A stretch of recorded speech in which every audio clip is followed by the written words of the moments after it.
Types of development. ٹھیک ہے, نشوونما کی اقسام. سب سے پہلے ہم دیکھیں گے جسمانی نشوونما, فزیکل ڈیولپمنٹ. ٹھیک ہے, فزیکل ڈیولپمنٹ کیا ہے کہ جس میں آپ کی جسمانی تبدیلیاں ایک بچے کا جب جیسے اس کا لائف کا سٹارٹ ہوتا ہے تو اس کے جسم میں ظاہری طور پہ جو تبدیلیاں آ رہی ہوتی ہیں, کیونکہ ہم جب بھی ڈیولپمنٹ کی بات کر رہے ہوتے ہیں نا تو سب سے ظاہری طور پہ نظر آنے والی جو تبدیلیاں ہوتی ہیں وہ فزیکل ڈیولپمنٹ کی ہوتی ہیں. جیسے ہم نے نشوونما کی بہت سی اقسام پڑھنی ہے, لیکن سب سے بڑی قسم اس لیے اسے کہا جاتا ہے فزیکل ڈیولپمنٹ کو, کیونکہ ایک انسان کی ساری جو زندگی کے فیزز ہیں وہ فزیکل ڈیولپمنٹ کے ذریعے ہمیں نظر آ رہے ہوتے ہیں کہ کس طرح سے شیر خوارگی یعنی انفینسی سے اس کا سٹارٹ ہوا کہ جب بچے کی برتھ ہوئی. ٹھیک ہے, یعنی 0 سے لے کے اور 5 ایئر تک اس کا یہ جو ٹائم پیریڈ ہے یہ شیر خوارگی کہلاتا ہے. شیر خوارگی اس لیے کہا جاتا ہے ایسے انفینسی کیونکہ اس میں بچے کا انحصار زیادہ تر اپنے پیرنٹس پر, ٹھیک ہے, اپنی فیملی پہ ہوتا ہے, اپنے کھانے پینے میں, اپنی تمام جو یعنی اس کے لائف کے کام ہوتے ہیں ان سب کا ڈپینڈ وہ اپنے پیرنٹس پہ کر رہا ہوتا ہے. اٹ سیلف بچہ ابھی کاموں کو کرنے کے قابل نہیں ہوتا, لیکن اس کی ٹریننگ چل رہی ہوتی ہے اور یہ بیسٹ ٹائم ہوتا ہے کہ اگر شیر خوارگی جب یعنی وہ ایک بچہ اپنی ماں کے پاس گھر میں ہوتا ہے تو وہ اپنی زندگی کے تمام معاملات کی ٹریننگ گھر سے حاصل کر چکا ہوتا ہے, جیسے اس کی زبان کا استعمال, اس کا کھانا پینا, اس کے مینرز, ٹھیک ہے, اس کی واش روم کی ٹریننگ, ہینڈ واشنگ کی ٹریننگ, ٹھیک ہے, اپنی باڈی کو صاف رکھنے کی. تو یہ ساری ٹریننگ جو ہے یہ بچے کی شیر خوارگی میں گھر میں ہو رہی ہوتی ہے, اور جب پھر اس کی اسکولنگ سٹارٹ ہوتی ہے تو اس کی وہ ٹریننگ وہاں پہ ڈیپیکٹ ہو رہی ہوتی ہے. اچھا, نیکسٹ ہم نے فیز دیکھنا ہے بچپن. بچپن کب سے سٹارٹ ہوتا ہے؟ 6 سال سے لے کے 12 سال تک. اب یہ ٹائم پیریڈ ہوتا ہے جب ایک بچے کی اسکولنگ سٹارٹ ہوتی ہے, وہ گھر کے محدود ماحول سے نکل کے باہر کے ایک وسیع ماحول میں جاتا ہے, اور جب وسیع ماحول میں جاتا ہے تو وہاں پہ نہ صرف ٹیچرز, اسکول, مسجد میں اگر وہ جاتا ہے, اپنی کمیونٹی میں باہر نکلتا ہے, اپنے فیلوز, ٹھیک ہے, ایک بہت بڑا سرکل جو ہے وہ بچے کے لیے وہاں پہ سامنے ہوتا ہے. اب وہاں پہ یعنی اسے بالکل اپنے گھر سے ایک ڈفرینٹ دنیا مل رہی ہے. اس کی ہم یہ ڈیٹیل پڑھیں گے. نیکسٹ ہمارے پاس ایڈولسنس بلوغت, ٹھیک ہے, 13 سے 20 ایئر. یہ آپ کو نا سارے اسٹیجز کے ساتھ ٹائم پیریڈ بھی پتہ ہونے چاہیے. اس میں ڈفرینٹ فلاسفرز اس پہ یعنی کرتے ہیں, ڈس ایگریمنٹ کرتے ہیں, کیونکہ کچھ لوگ شیر خوارگی میں 6 ایئر کو کرتے ہیں شامل, لیکن یہ کہ بیسک آپ کو پتہ ہونا چاہیے کہ اتنے سے اتنا ٹائم پیریڈ جو ہے وہ ایک اپروکسیمیٹلی آپ کو پتہ ہونا چاہیے. تو ایڈولسنس جو ہے یہ 13 سے 20 ایئر. پھر دوسرا یہ بھی ہوتا ہے کہ اب اپنے نا کنٹریز کے اندر یعنی جیوگرافیکل چینجنگس کی وجہ سے بعض کنٹریز ایسے ہیں, اب جیسے امریکہ, اور وہاں پہ جیسے بچوں کا انوائرمنٹ, ان کی لائف ہیبٹس اور ایٹنگ ہیبٹس کی وجہ سے ان کا بچپن جو ہے وہ جلدی ختم ہوتا ہے اور ایڈولسنس جلدی سٹارٹ ہو جاتا ہے. ٹھیک ہے, تو یہ ہر کنٹری میں پھر ایج وائز ڈفرینس آتا ہے اور فیزز وائز ڈفرینس آتا ہے. اسی طرح پختگی, ٹھیک ہے, میچوریشن یہ 21 سے 45, اور بڑھاپا یعنی جب تک آپ کو کام کرنے کی صلاحیت ہوگی تو آپ اس فیز میں اتنا ہی لیٹ جائیں گے. اگر آپ کی کام کی صلاحیت ختم ہو جائے گی تو آپ اتنی ہی جلدی اولڈ ایج کی طرف چلے جائیں گے. اچھا, اب جسمانی نشوونما میں ہم نے سب سے پہلے دیکھنا ہے شیر خوارگی کو, انفینسی کو. شیر خوارگی میں کیا ہے کہ ایک بچہ جس کی لائف کا سٹارٹ ہوا ہے, ٹھیک ہے, بگننگ آف لائف یعنی اس کی زندگی کی ابتدا ہوئی ہے.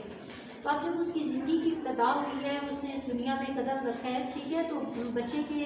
اس ڈے سے نا اس کی فزیکل چینجنگ سٹارٹ ہو جائیں گی. اس کی اس میں ہائٹ اینڈ ویٹ یعنی اس کے قد اور وزن میں اضافہ. جیسے کہا جاتا ہے کہ پیدائش کے بعد ایک جو ہیلتھی چائلڈ ہوتا ہے اس کا میکسیمم جو ویٹ ہے وہ 7.13 ہوتا ہے, ٹھیک ہے, اور قد جو ہے وہ 1.5 فٹ کے قریب ہو سکتا ہے. اور 1 سال کے بعد میں بچے کے قد میں جو اضافہ ہوگا وہ 40%, اور وزن میں جو اضافہ ہوگا وہ 3 گنا ہوتا ہے. اسی لیے جب بچوں کی فزیکل ڈیولپمنٹ ہو رہی ہوتی ہے تو اکثر ڈاکٹر جو ہے وہ فرسٹ ایئر کے ڈیورنگ یعنی بچے کی ڈیولپمنٹ کا جائزہ لینے کے لیے اس کا ویٹ ضرور کرتے ہیں کہ پتہ چلے کہ ایک بچہ جو ہے وہ اپنی ایج کے مطابق اس کی ڈیولپمنٹ ہو رہی ہے یا نہیں ہو رہی, یا پھر اگر وہ ویک ہے, اگر ویک ہے تو اس کی کیا وجوہات ہیں. اچھا, عموماً یہ دیکھا گیا ہے کہ جو بچے کی برتھ کا پہلا سال ہوتا ہے اس میں اس کی نشوونما جو ہے وہ تیز ہوتی ہے, لیکن جو اگلے 2 سال ہوتے ہیں اس میں اس کی یہ نشوونما قدرے سست ہو جاتی ہے. اب جو یعنی پہلے سال میں بچہ ہوتا ہے وہ ایک دم سے اگر بیڈ پہ لیٹا ہوگا تو وہ بیٹھنے کے بھی قابل ہو جائے گا, اور چلنے کے بھی قابل ہو جائے گا، کیونکہ موسٹلی یہ دیکھا گیا ہے کہ 1 سال کا جو بچہ ہوتا ہے وہ اس قابل ہوتا ہے کہ وہ 1-2 قدم رکھ سکے، اور اگر وہ تھوڑا ویٹ میں کم ہوگا تو وہ پھر اچھی طرح سے چلنے کے قابل ہو جاتا ہے۔ اچھا، ماہرین کے نزدیک یہ ہے کہ بچے کے یہ جو ڈفرینٹ اس کی جیسے چلنا ہے، بولنا ہے، ٹھیک ہے، اسپیشلی یا اس کے قد کا بڑھنا،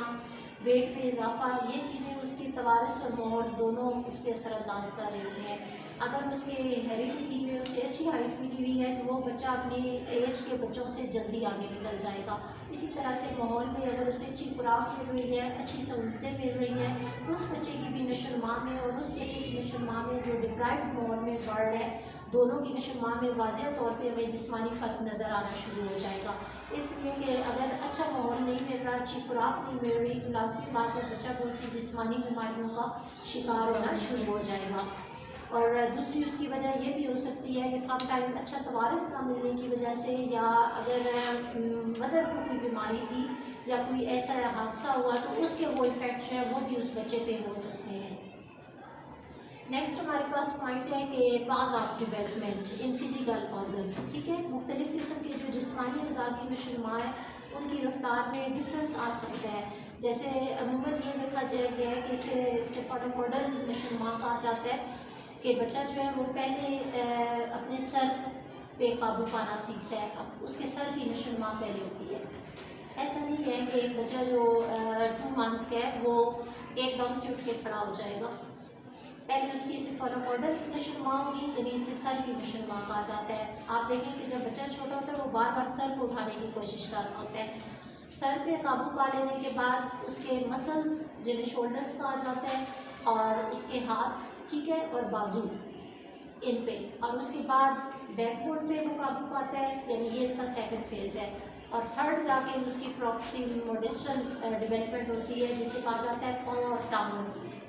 ٹھیک ہے۔ تو وہ فیز وائز ہے کہ بچے نے پہلے سر اٹھایا، پھر اس نے ہاتھوں پہ اور بازوؤں پہ قابو پا کے بیک بون پہ قابو کیا اور اس نے بیٹھنا شروع کیا، ٹھیک ہے، بیٹھا بھی وہ پہلے سہارے سے ہے، اور بیٹھنے کے بعد پھر اس نے کیا کی ہے، کرالنگ، ٹھیک ہے، اور کرالنگ کے بعد اس نے پھر کھڑا ہونا اور پھر چلنا سیکھا۔ تو اس کے اب وہ ہر فیز میں ڈفرینس آئے گا۔ اچھا، نیکسٹ ہمارے پاس پوائنٹ ہے کہ انٹر ریلیشن شپ کی کمی ہوتی ہے باہمی رابط کی۔ عموماً دیکھا گیا ہے کہ جب بچے چھوٹے ہوتے ہیں تو ان کے ڈفرینٹ جو آرگنز ہیں ان میں باہمی رابط کم ہو سکتا ہے، یعنی انٹر ریلیشن شپ، خاص طور پہ جیسے بچے کے سر، پاؤں اور ٹانگوں کی حرکات میں باہمی رابط نہیں ہوتا،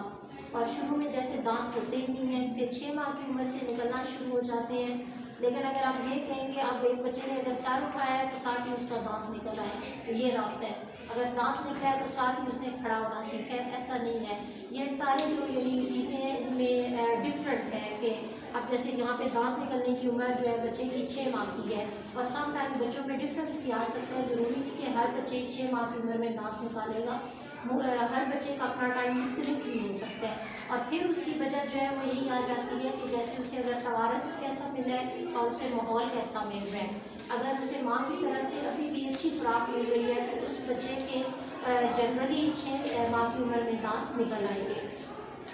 نیکسٹ ہے ہمارے پاس کہ بگننگ آف باڈی موومنٹ، کہ جسمانی حرکات جو ہے ان کی ابتدا شروع ہو جاتی ہے۔ اب جیسے جب بچے کی برتھ ہوتی ہے تو اس قابل نہیں ہوتا کہ وہ ہاتھ پاؤں اور ان سے خود اپنے کام کرنے کے قابل ہو جائے، لیکن جب بچہ آہستہ آہستہ جیسے 1.5-2 سال کا ہوتا ہے تو وہ اپنے ٹوائس اکٹھے کرنا، ٹھیک ہے، اسی طرح سے کھیلنا، مختلف قسم کی ایکٹیویٹیز، پھر تقریباً 2.5 سال کی عمر میں تو وہ اس قابل ہو جاتا ہے کہ وہ اپنا کھانا خود کھا سکے، اور اسی وقت ہی اسے پیرنٹس کھانے کی ٹریننگ، ٹھیک ہے، واش روم کی ٹریننگ، ہینڈ واشنگ کی ٹریننگ، کنگھی کرنے کی ٹریننگ، اپنے آپ کو صاف رکھنے کی ٹریننگ، یہ ساری چیزیں والدین اس کی 2.5-3 سال کی عمر میں سٹارٹ کر دیتے ہیں۔ اس کا فائدہ یہ ہوتا ہے کہ جیسے اس کے بارے میں نا فرائڈ نے کہا تھا کہ ایک بچہ جو ہے اس کی پیدائش کے پہلے 5 سال اتنے امپورٹنٹ ہوتے ہیں کہ وہ اس کی شخصیت پہ ہمیشہ اثر انداز ہوتے ہیں اور اپنا اثر چھوڑ جاتے ہیں، اور 5 سال میں آپ بچے کو جس طرح کا انوائرمنٹ دیں گے، جس طرح کی اسے آپ فیسلٹیز فراہم کر رہی ہیں، لینگویج کے لحاظ سے، ذہنی نشو و نما کے لحاظ سے، جسمانی نشو و نما کے لحاظ سے، جیسے اسپورٹس ہیں، ایکٹیویٹیز ہیں، یہ ساری، اسی طرح سے ایک دوسرے کے ساتھ بات چیت کرنا، کمیونیکیشن، وہ سب کے سب اس کی لائف بنا چکے ہوتے ہیں۔ جب ایک بچہ اسکول میں جاتا ہے تو وہ اپنے گھر سے وہ ایک سارا سیٹ اپ بنا ہوا لے کے جاتا ہے. ہمارے یہاں اگر ایک یہ آرگیومنٹ دیا جاتا ہے نا کہ ہمارے بچے اداروں میں جا کے خراب ہو جاتے ہیں دوسرے بچوں سے مل کے، تو ایسا نہیں ہے. ہم اپنے بچوں کو خود جو بنا کے بیچتے ہیں وہ وہاں جا کے اپنے آپ کو صرف پریزنٹ کرتے ہیں کہ ہم کس فیملی سے آئے ہیں، ہم کیا لرن کر کے آئے ہیں، کیا چینجنگز ہمارے اندر آئی ہیں، اور وہ 5 سال اس کی تربیت کے وہ ہوتے ہیں جو اسے اس کی ماں تربیت کر دیتی ہے. اچھا، اس عمر میں بچے کے لیے غذائیت نیوٹریشن بہت اہم ہوتی ہے. اگر بچپن میں بچے کو 5-6 سال تک بہت اچھی غذا مہیا ہو گئی ہے جو بالکل نیوٹریشن سے بھرپور تھی، جس میں گوشت، دالیں، سبزیاں، فروٹس، تو وہ اس کی باڈی کی فزیکل یعنی ڈیولپمنٹ کے لیے بہت اچھا کام کرتی ہے. لیکن اگر اس ٹائم میں بچہ کسی بیماری کی وجہ سے یا کسی حادثے کی وجہ سے اچھی خوراک نہیں حاصل کر پایا، یا جیسے ماحول پیرنٹس اتنا افورڈ ہی نہیں کر پا رہے، پھر وہ بھی بچے کی جسمانی نشو و نما پہ بری طرح سے اثر انداز ہوتی ہے. نیکسٹ ہے ہمارے پاس بچپن. اب بچپن میں بچے کی کیا کیا چینجنگز آئیں گی، یہ ایرو سے آپ کو پتہ چل رہا ہوگا کہ یہاں پہ بھی کیا ہے، ہائٹ اینڈ ویٹ. آپ نے دیکھا ہوگا کہ بچپن میں نا بچے ایک دم سے یعنی وہ بڑھتے ہیں، ٹھیک ہے، ان کی قد میں مسلسل اضافہ ہو رہا ہوتا ہے، وزن میں مسلسل اضافہ ہو رہا ہوتا ہے، اور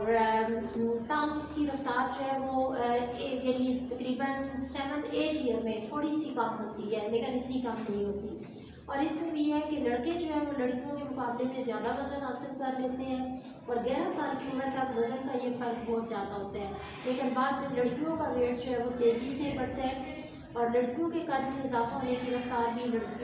لڑکوں سے زیادہ ہوتی ہے. تو یہ ڈفرینس اس میں آ رہا ہوتا ہے کہ سم ٹائم یعنی لڑکوں کی رفتار نشو و نما کی زیادہ تیز ہوتی ہے اور لڑکیوں کی سلو ہوتی ہے. اچھا، نیکسٹ ہے اس میں میجوریشن اینڈ آرگنس. ٹھیک ہے، اس دور میں دودھ کے تمام کام بچوں کے گر جاتے ہیں. موسٹلی آپ نے دیکھا ہوگا کہ پھر جب بچے 12 سال کے ہوتے ہیں تو ان کے سارے کام جو ہے دوسرے نکل آتے ہیں، اور بونس جو ہے وہ اسٹرانگ ہو جاتی ہیں. اسی ایج میں عموماً کے بچے اسی لیے زیادہ اسپورٹس ایکٹیویٹیز اور ان میں جیسے کھیلوں میں دلچسپی لے رہے ہوتے ہیں. وہ چھوٹے بچے بھی ہر وقت چاہ رہے ہوتے ہیں کہ کوئی ایسی ایکٹیویٹی ہو کہ جس میں وہ اپنے آپ کو بزی رکھ سکیں. اور ایکٹیویٹیز میں بھی پھر ڈفرینس آ رہا ہوتا ہے کہ جیسے عام طور پہ لڑکے جو ہے وہ ریسنگ کو پسند کر رہے ہوتے ہیں، رننگ کو پسند کر رہے ہوتے ہیں، کرکٹ ہے، ٹھیک ہے، یا بال کے ساتھ کھیلنا. اور لڑکیاں جو ہے وہ اس سے ذرا کم درجے کی ایکٹیویٹیز میں اپنے آپ کو مصروف رکھتی ہیں. نیکسٹ ہے ہمارے پاس ڈفرینس ان ڈیولپمنٹ. ٹھیک ہے، اور اس ایج میں یہ ہے کہ بچوں کے لیے اسپورٹس ہوتی بھی بہت ضروری ہے کہ جیسے اگر وہ بائیسیکل چلائیں گے یا ریسنگ کریں گے تو وہ ان کے بونس کو اور اچھا اور اسٹرانگ کر دے گا. لیکن اگر بچوں کو یہ مواقع نہیں دیں گے تو اس سے بھی ان کی رفتار جو ہے نشو و نما کی وہ افیکٹ ہوتی ہے. اچھا، جسمانی اعضاء جو ہے ان میں جیسے بچوں کی سر، بازو اور دھڑ اور ٹانگیں مختلف رفتار سے بڑھ رہی ہوتی ہیں، ان کے بڑھنے کی رفتار مختلف ہوتی ہے، لیکن ان میں توازن آ جاتا ہے. ٹھیک ہے، موسٹلی آپ نے دیکھا ہوگا کہ بچپن میں جب بچے 8, 10, 11 سال کی ایج میں ہوتے ہیں تو ایسے لگ رہا ہوتا ہے کہ ان کی نشو و نما میں توازن نہیں آ رہا. سم ٹائم یعنی باڈی اسٹرکچر اس طرح سے لگتا ہے کہ جیسے بے ڈھنگا سا ہے، لیکن یہ آہستہ آہستہ اس میں توازن آنا شروع ہو جاتا ہے. نشو و نما کی رفتار میں مختلف بچوں کے ساتھ مختلف ایکسپیرینسز ہو سکتے ہیں. جیسے کہ کچھ بچے دیکھا گیا ہے کہ وہ 6-7 سال کی عمر میں بہت تیزی سے بڑھتے ہیں اور پھر ان کی نشو و نما سلو ہو جاتی ہے،